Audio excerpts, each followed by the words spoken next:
untuk mengambil roti yang disediakan bagi anak-anak dan melemparkannya kepada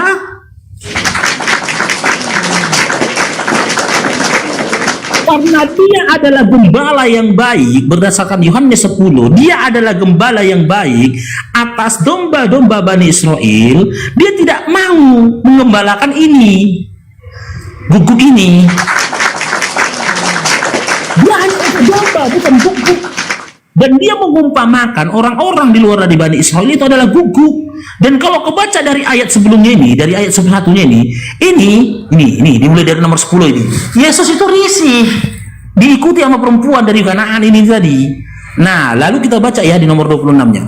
Ya. Tetapi Yesus nomor 25-nya. Tetapi perempuan itu mendekat dan menyembah dia sambil berkata, "Tuhan, tolonglah aku." Nih. Tetapi Yesus berkata, "Tidak patut mengambil roti yang disediakan kepada anak-anak dan melemparkannya kepada ini."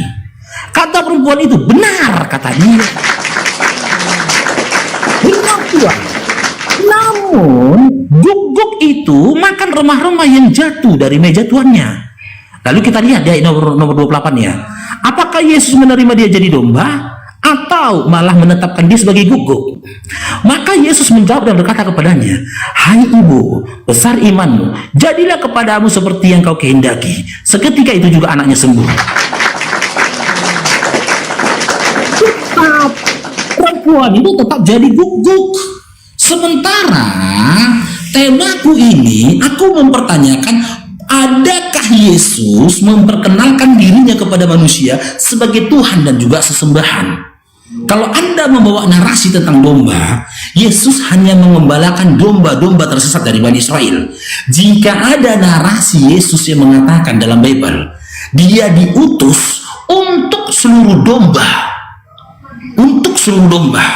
di luar dari Bani Israel, atau seluruh domba yang ada di atas bumi ini, atau dia menyatakan dirinya diutus untuk seluruh manusia, berikan ayatnya. Jika kau tak mampu memberikan ayat itu dan memberikan data itu, terima kenyataan bahwasanya Yesus hanya menggembalakan domba dari Bani Israel, bukan pernah menggembalakan guguk di luar Bani Israel.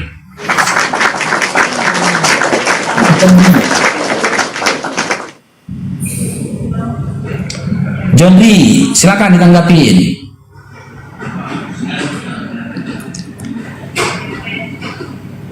John Lee. Oh, udah. Ngomongnya udah ya? Ya, silakan.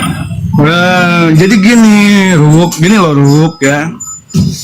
Ayat yang kamu bawa di Matius 14 itu kan memang mengapa Tuhan Yesus berkata itu? 15. Ya, di Matius 15 itu kan, itu memang Tuhan Yesus kan belum menyelesaikan karya keselamatannya itu di dunia. Ya, karena memang masih panjang gitu loh. Tuhan Yesus kan belum diserahkan kepada ahli-ahli Taurat, belum disalib, ya kan? Belum bangkit, belum naik ke surga, gitu kan? Itu masih panjang perjalanan itu. Makanya kalau kamu baca di Matius 28 itu, ya, saya buka kamera dulu ya. Nah, kalau kamu baca di Matius 28, itu Yesus tegas loh ngomong apa perintahnya.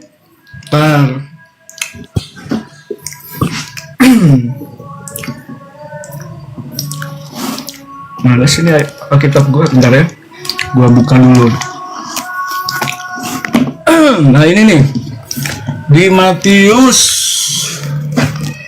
Aduh, gelap Gelap, Ruk.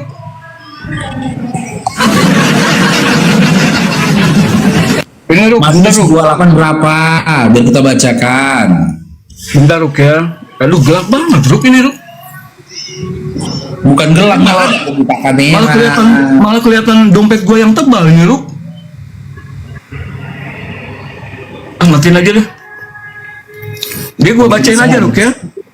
Di Matius 28 ayat 18 dikatakan begini, "Karena itu pergilah, jadikanlah semua bangsa muridku dan baptislah mereka dalam nama Bapa, Putra, dan Anak dan Roh Kudus, dan ajarlah mereka melakukan segala sesuatu yang telah kuperintahkan kepadamu, dan ketahuilah aku menyertai kamu sampai akhir zaman." Nah, di sini dikatakan apa?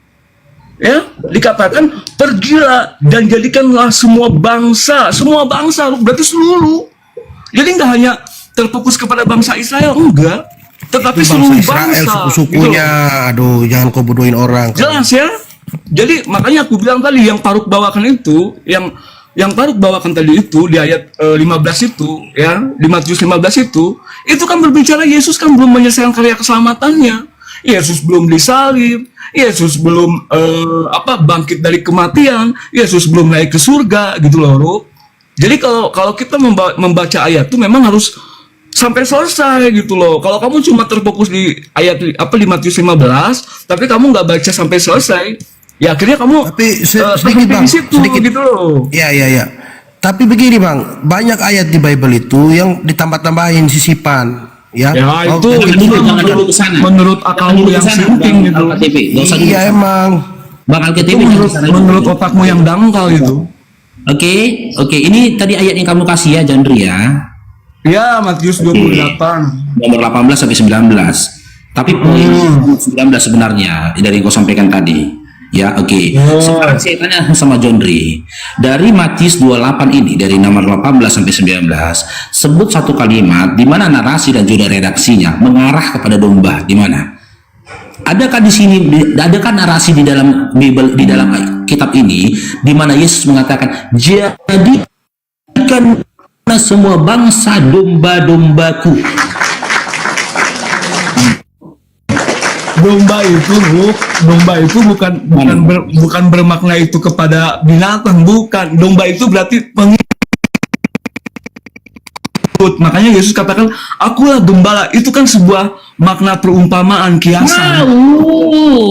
Jangan kamu Di awal tadi kan itu sudah katakan. saya kan memilih untuk membantah, untuk ketika kamu membawa bahwa Yesus hanya Aku dengar loh, hei.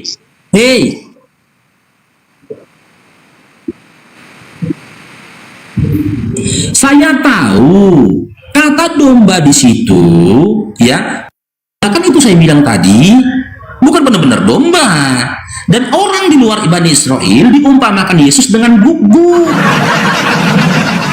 Dia bilang tadi nggak usah kau kaji lagi tuh, ya. Sementara sebelum kau kasihkan data ini, saya tadi tanya ke kamu, sebut satu ayat di mana Yesus menyatakan diutus untuk seluruh domba. Tidak ada. Kau kasih data ini, Matius 28, 18, 19 ini.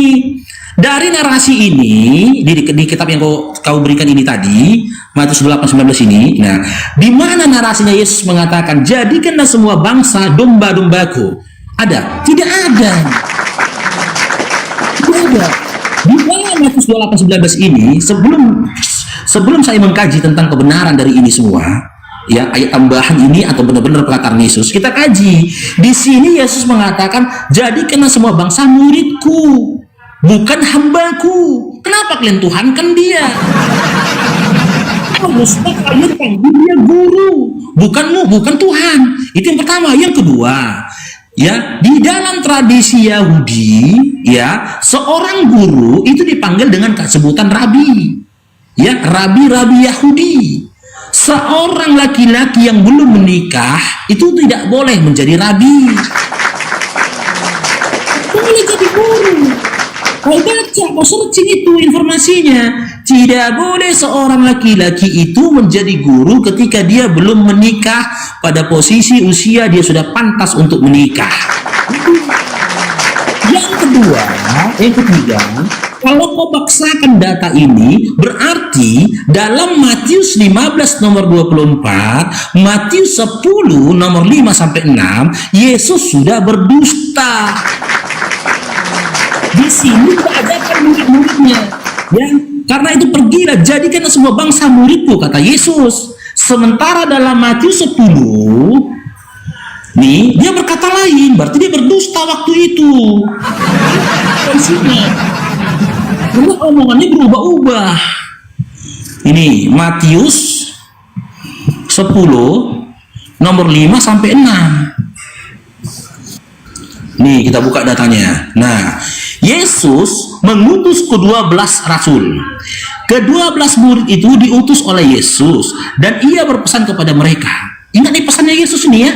Ini sebelum dia dikatakan meninggal ini, ya. Janganlah kamu menyimpang ke jalan bangsa lain atau masuk ke dalam kota orang Samaria, melainkan pergilah kepada domba, kembali domba lagi, domba-domba yang hilang dari umat Israel. Dia mengutus 12 muridnya itu menyampaikan pesan jangan masuk ke bangsa lain. Lah tiba-tiba ada Yesus, sosok Yesus yang dikatakan dalam Matius 28:19 berkata demikian. Berarti dia telah berdusta itu waktu dalam Matius 10 tadi.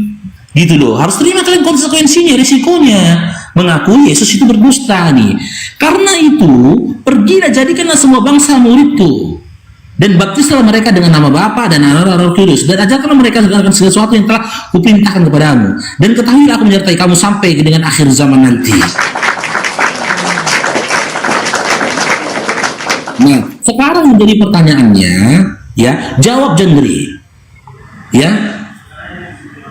Siapa yang berdusta? Sosok Yesus yang berbicara dalam Yohanes 10, Matius 10 nomor 5-6, atau sosok Yesus yang berbicara dalam Matius 28 nomor 19? Saya jawab ya.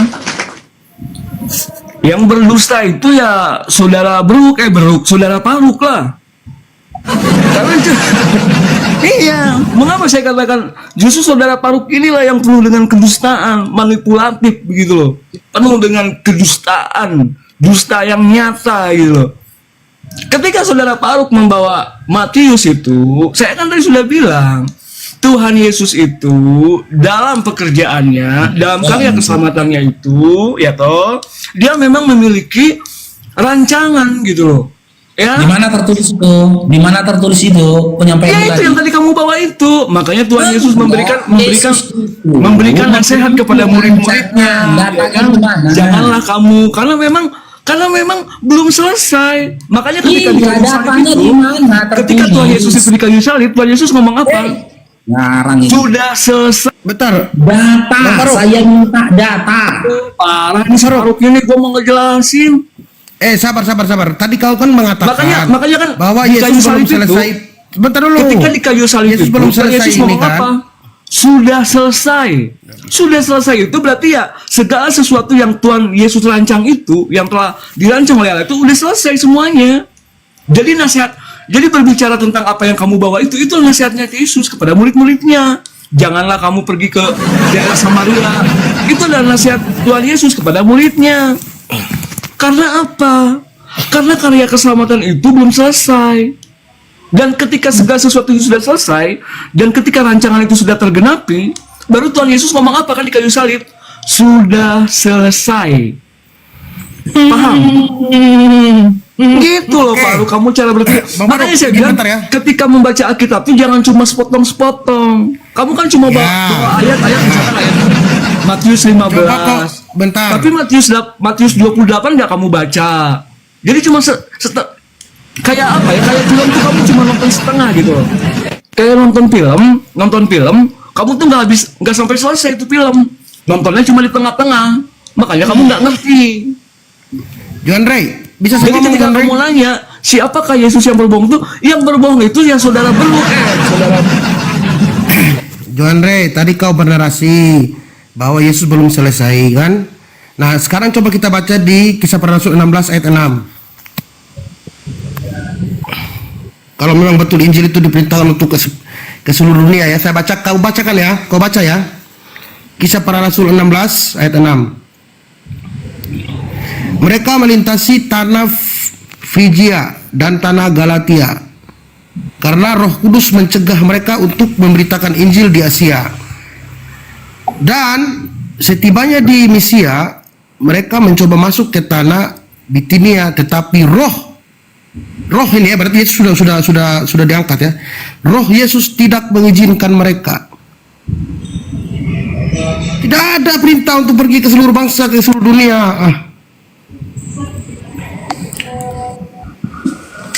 Oke, ini sekarang kita buka datanya teman-teman ya. Makanya saya bilang Karistin ini kalau ditanya imannya pada saat yang sama dia akan mengarang cerita yang mengarah kepada dusta. Betul. Dia berkata sesuatu yang tidak tertulis di Bibelnya. Dia bilang, Yesus berkata begitu dalam Matius 10 nomor 5 sampai 6 karena belum selesai rancangannya.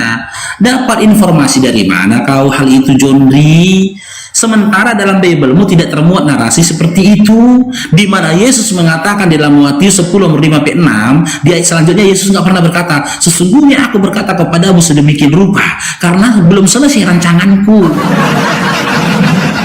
Ini prinsip datanya, ya. Yesus menyampaikan sesaat sebelum dia meninggal dunia yang tertulis dalam kitab Yohanes itu, ya, sudah selesai. Yesus ini ya. Kita ambil dari Yohanes atau dari Matius ini.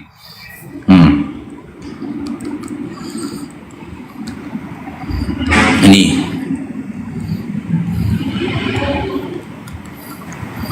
Jangan bohong, kenapa sih kalian? Nih. Kita ambil Yohanes 19:30-nya aja nih. Ini. Yohanes 19:30 nih. Nih. Nanti ngarang lagi deh setelah ini. Ntar ya, ini kecil pula, yang besar kita ambil. Yang besar.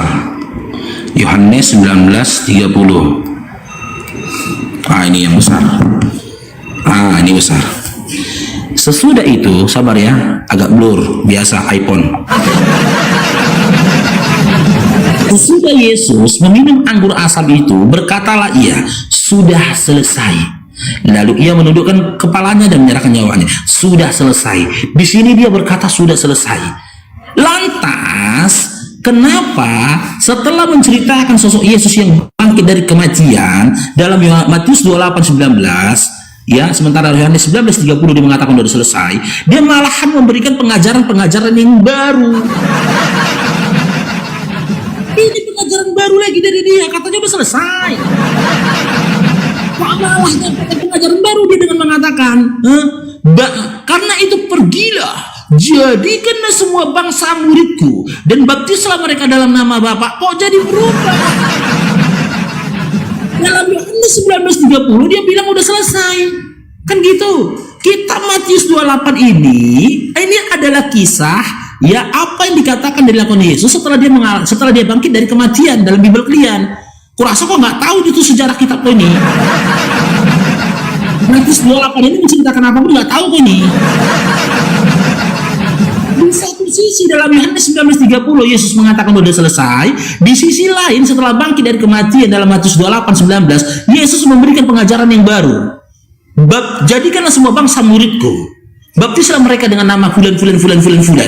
Sementara sebelum meninggal dia sudah mengatakan dalam Matius 15:24 dia hanya untuk domba-domba yang tersesat dari Israel. Dan dalam Matius 10 nomor 5 sampai 6 ketika menyampaikan pengajaran kepada muridnya, dia mengatakan jangan masuki bangsa-bangsa lain, ya, bangsa orang Samaria, karena aku diutus hanya untuk domba-domba tersesat dari Bani Israel.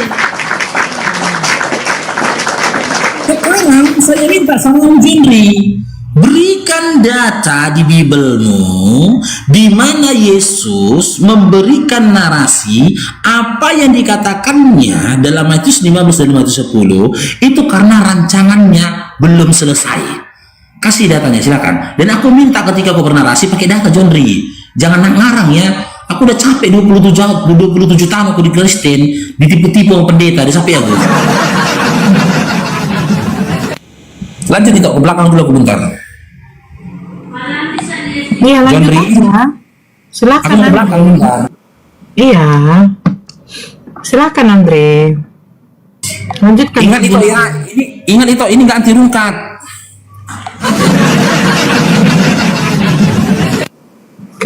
Kau suruh saya lanjutkan, kau tahu saya ini tukang rungkatkan. Ya, Andre.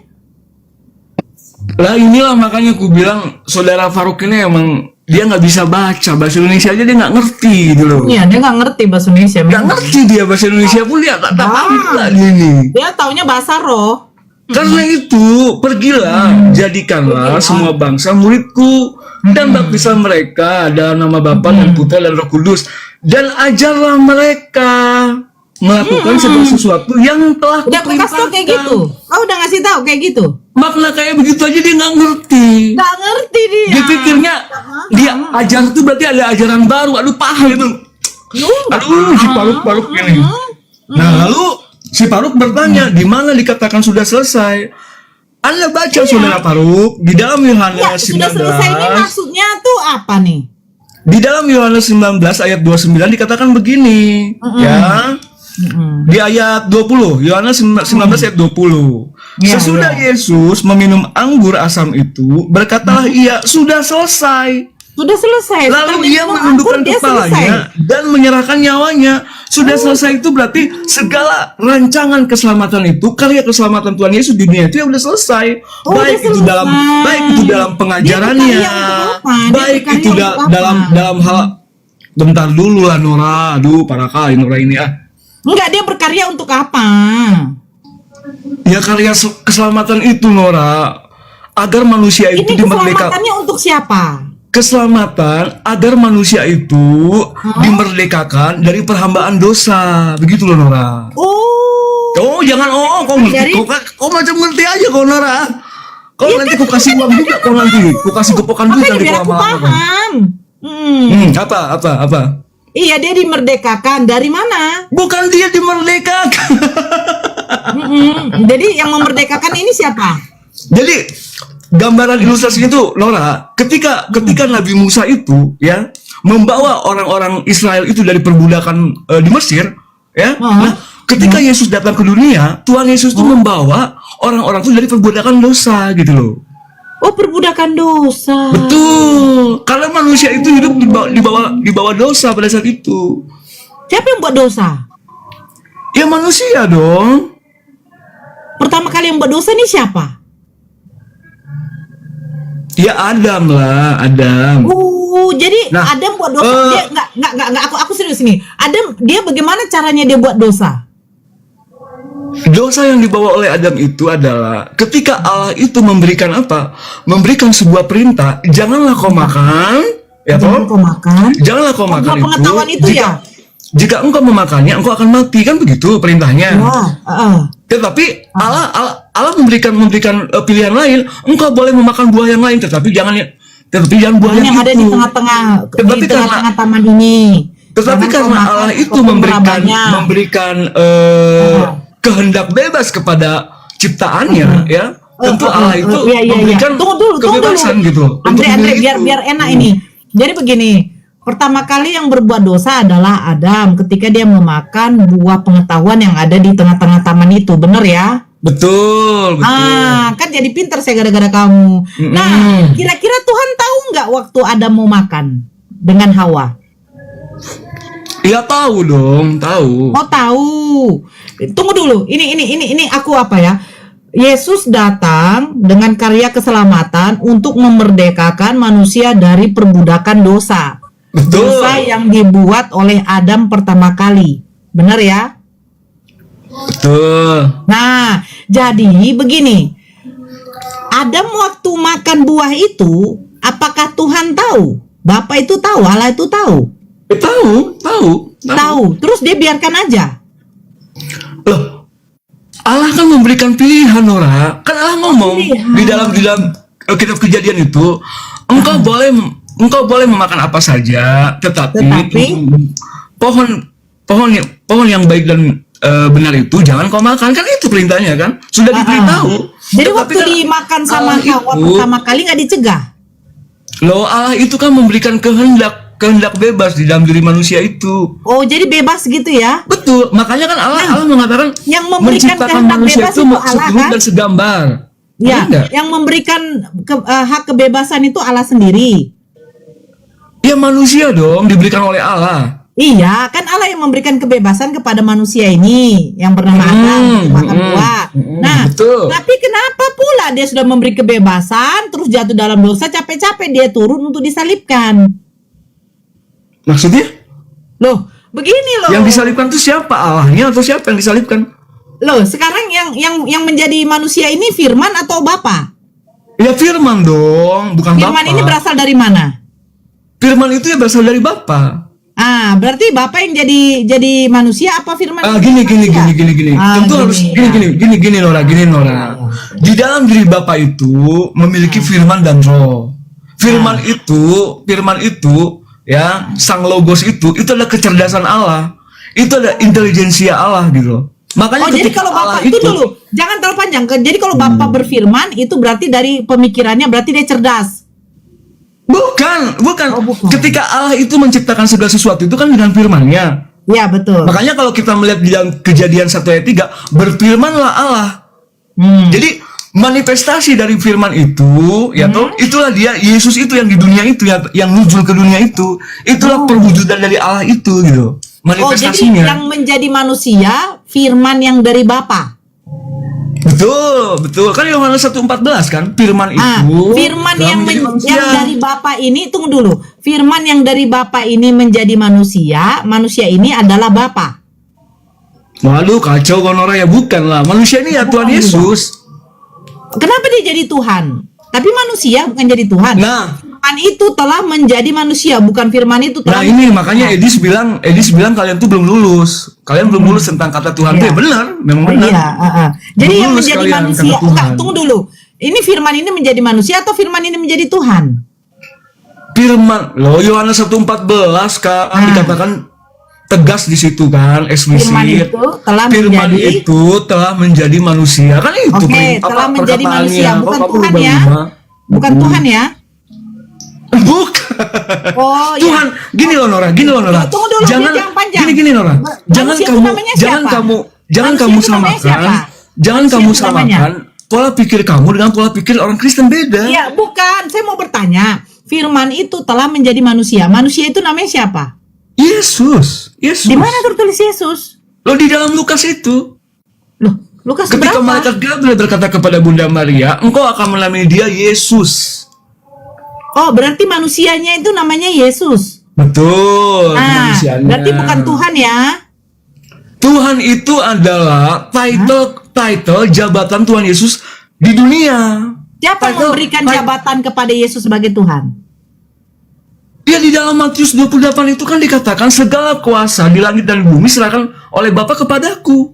Iya. Jadi ketika Bapa itu, gini, sebentar, begini Jo Andre. Sebentar, sabar. Segala kuasa di langit dan di bumi diberikan di sorga dan di bumi. Iya, di sorga dan di bumi diberikan kepadaku dari Bapa. Pertanyaan saya, yang memberikan title dia sebagai Tuhan ini siapa?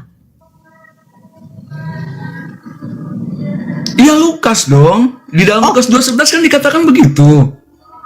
Lukas 2:11 ketika malaikat Gabriel menampakkan diri kepada para gembala itu, malaikat Gabriel kan memberitakan telah lahir bagimu Kristus Tuhan di kota Daud. Ya, juru selamat. Ya, telah lahir bagimu juru selamat, yaitu Kristus Tuhan di kota Daud. Nah, Kristus artinya apa? Kristus itu kan gelar, Tuhan juga gelar. Saya tanya, Kristus artinya apa? Kristus itu diambil dari bahasa Yunani itu Kristos, artinya itu yang diurapi. Nah, yang diurapi ini Tuhan atau manusia? Loh, kan di situ ada dua gelar, Nora. Ya, Saya tanya. Di situ kan ada dua title kan? Oke, sebentar. Telah lahir bagimu juru selamat, yaitu Kristus, Tuhan. Kan ada dua gelar di situ. Sebentar, Andre. Yang diurapi ini manusia apa Tuhan? Gimana? Yang diurapi ini manusia apa Tuhan? Yang diurapi itu yang manusia. Yang diurapi itu kan imam, raja, dan nabi. Ini kamu nggak paham ini kamu, Nora. Hari ini Lukas 2 nomor 11. Saya tidak perlu apa. Hari ini telah lahir bagimu juru selamat, ya kan? Yaitu Kristus Tuhan di kota Daud. Yaitu sabar. Yaitu Kristus itu siapa? Kristus itu yang diurapi. Nah, yang diurapi ini manusia apa Tuhan? Manusia. Imam, raja, dan nabi itu itulah orang yang diurapi. Enggak, biar kamu paham, biar Nora paham dulu. Yang diurapi itu adalah imam, raja, dan nabi. Yang biar kamu paham. Sabar dulu. Anda jadi silakan. Kok kayak perempuan? Dari sini sabar loh. Berarti saya bisa turunkan kamu. Nah, Kristus ini artinya manusia yang diurapi, betul? Betul. Nah, yang mengurapi Yesus siapa? Yang mengurapi, ya itulah Siapa? Maria Magdalena itu. Lah malah ketawa.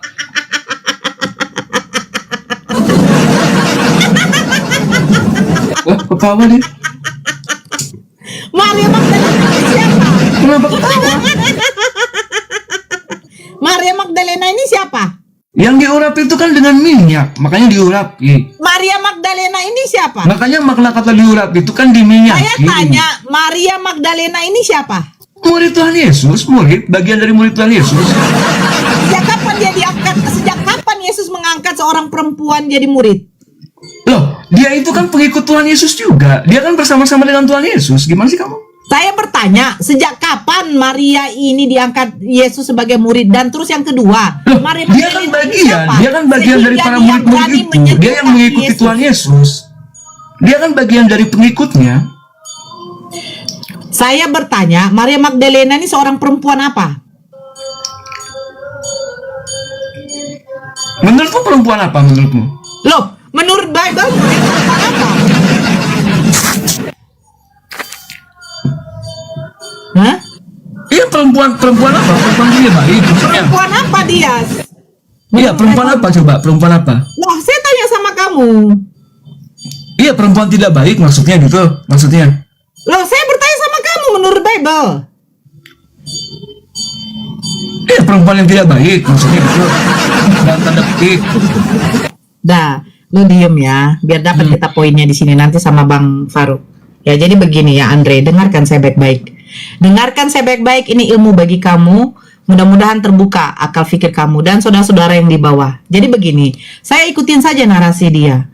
Bawa ke Adam sampai kepada Yesus, Yesus yang diurapi. Itu saya ikuti semua. Saya ikuti karena ini anti rungkat. Jadi begini, kalau secara logika Yesus datang ke dunia, dia sebagai Tuhan yang titelnya yang diberikan oleh kalian-kalian. Karena Bapa tidak pernah mengatakan segala kuasa di surga dan di bumi diberikan Bapa kepadaku. Nah, kuasa yang diberikan kepada Yesus bukan kuasa dia menjabat sebagai Tuhan. Tidak pernah Bapaknya mengatakan kepada dia, inilah anak yang kukasihi, kepadanya lah aku berkenan dan kujadikan Tuhan. Tidak ada pernah. Bahkan di dalam perjanjian lama, Tuhannya Musa sendiri, Abraham, Ishak, Yakub, ya, tidak pernah mengatakan dia itu akan menjadi manusia berapa ribu tahun kemudian untuk menebus dosanya Adam. Tidak ada.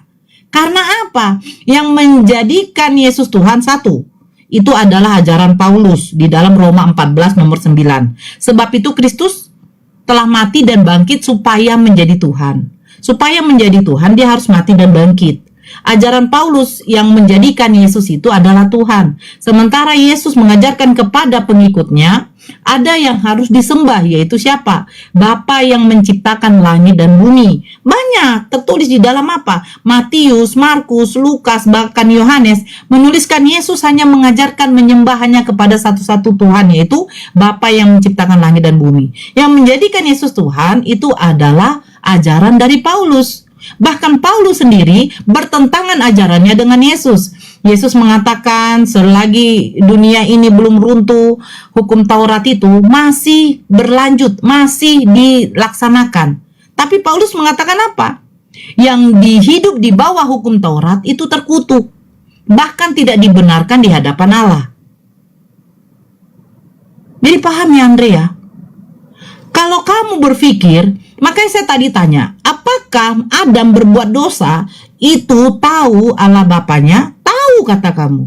Nah ini suatu kebodohan. Kenapa? Suatu kebotolan. Kenapa saya katakan begitu? Coba, saya tahu ketika anak saya nanti ya, kalau makan cabai terlalu banyak dia sakit perut, terus saya biarkan.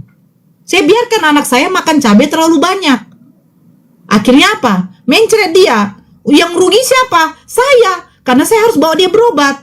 Nah, Bapa, Allah, Elohim mengetahui Adam ini dan Hawa ini memakan buah itu, terus dibiarkan. Konsekuensinya ketika kamu makan buah itu, kamu akan berdosa. Nah, beribu-ribu tahun kemudian dosa itu ditebus oleh siapa? oleh Tuhan yang menjadi, oleh manusia yang menjadi Tuhan. Ini manusia menjadi Tuhan. Karena apa? Ketika manusia ini dilahirkan oleh Bunda Maria, dia belum bisa menjadi Tuhan. Nah ini gabrulnya Jo Andre. Kau bilang karya keselamatan. Keselamatan bagaimana? Suatu